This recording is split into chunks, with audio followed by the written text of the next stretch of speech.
She is an active member of the Student Affairs Student Organization and the First Gen Advocates. Today, she will be talking about mental health in marginalized communities.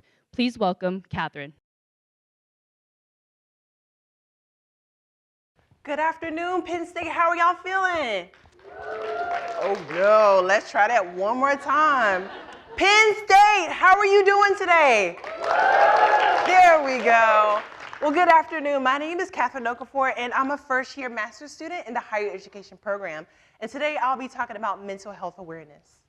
So the reason I'm taking center stage today is because of this woman.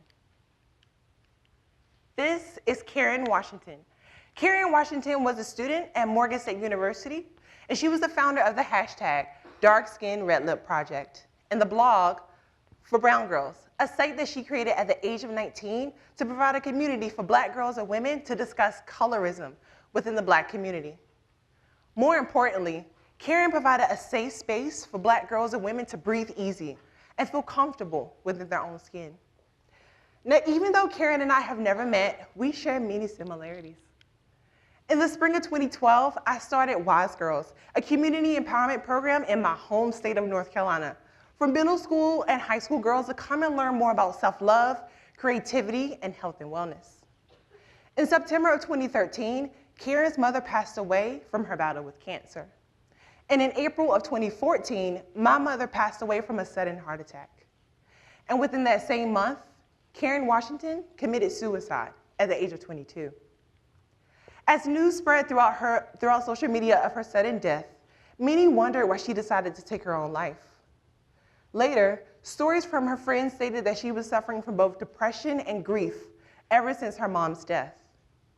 Months later, BuzzFeed published a beautiful piece on the life and legacy of Karen. The article goes on to ask the question, how could a woman whose mission was to uplift others decide to take her own life? The piece was published months after my mom's death, and I was in a deep depression and could very easily answer the question. According to the American Foundation for Suicide Prevention, suicide is the 10th leading cause of death in the United States. And African American women are more likely than African American men to attempt suicide. Now, even though life was hard as hell during that time, unlike Karen, I was too scared to take my own life. I wanted to be here for my family, my friends, and my students, but more importantly, I wanted to be here for me.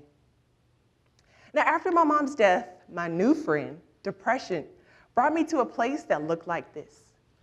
Now, when I first took this picture, I was living and working in the beautiful city of San Francisco, California. And I was at Mission Dolores Park in San Francisco, and my colleague and I were joking around when we were really supposed to be celebrating our students at their end of the year celebration. But I said, you know what, I want some attention. So I said, bring that camera to me, baby, and take a picture. My student walked over, she said, okay, Miss Catherine, I see you. Hashtag goals. And I looked at the picture and said, okay, she's actually right. So this is my new Facebook profile picture. Now, don't get me wrong, I absolutely love my time in San Francisco. My students and my colleagues were amazing, and the city has breathtaking views. And at times, it felt like I was living in a beautiful dream. But the nightmare that I could never seem to shake was in the form of me isolating myself from my friends, a loss of interest in my hobbies, unhealthy eating habits, rapid weight gain and weight loss, and the list goes on. Now, to add on to my depression, my grief, my nightmare, racism. I experienced a heavy amount of racism out west, so much so, it sometimes felt like I was slowly suffocating. Once, my previous therapist recommended journaling as a way to cope. So I finally decided one day, enough is enough. I need to take better care of myself. So during my lunch break, I went out on the hunt to the store for a brand new journal. And as I entered the store, I began noticing the security guard following me from aisle to aisle.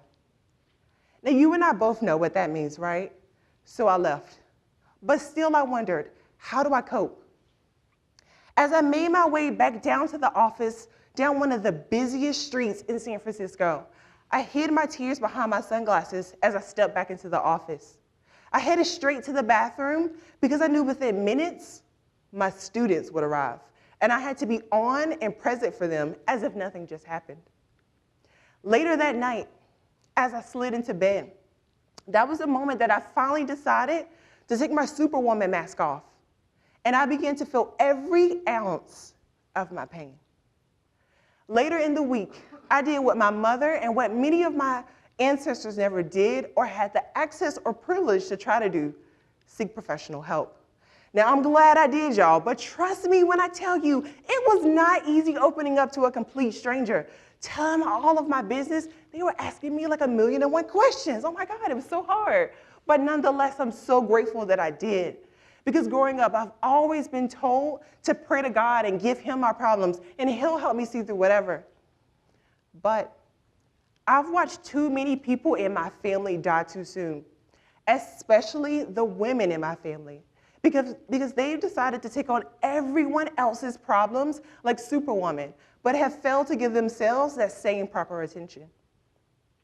Like my family, friends, and myself, many of my past and current students have taken on difficult life situations without seeking any support.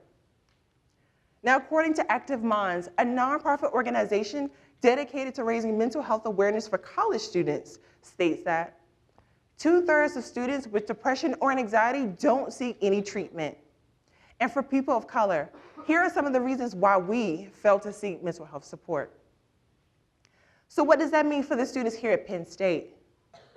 Now, I'm so grateful that CAPS exists on campus and within many different offices. However, there is still more work to be done, because far too often I hear stories from students who detail their experiences with faculty and staff members who invalidate their experiences on both racism and discrimination, not only taking place here in the classrooms at Penn State, but within State College. Throughout my career, majority of my students have identified as students of color, some coming from low-income backgrounds, and some identifying as first-generation college students. And I've listened to their stories on everything from imposter syndrome, family addiction, death, bullying, and the list goes on. And I've tried my best to listen while holding back my own tears as they tell me how their religious father believes that homosexuality is a sin. And I've listened to them as they try to hold back their pain and tears, because far too often they've been told that Black boys and Black men don't cry. Man up. Now, these stories are real, and I've listened and will continue to advocate for mental health support for my students. But will you join me, Penn State? Will you join me in engaging in conversations and research on mental health support for students, especially those who come from underrepresented communities? Why? Because it matters. It matters not only to our mental health, but our overall well-being. Thank you.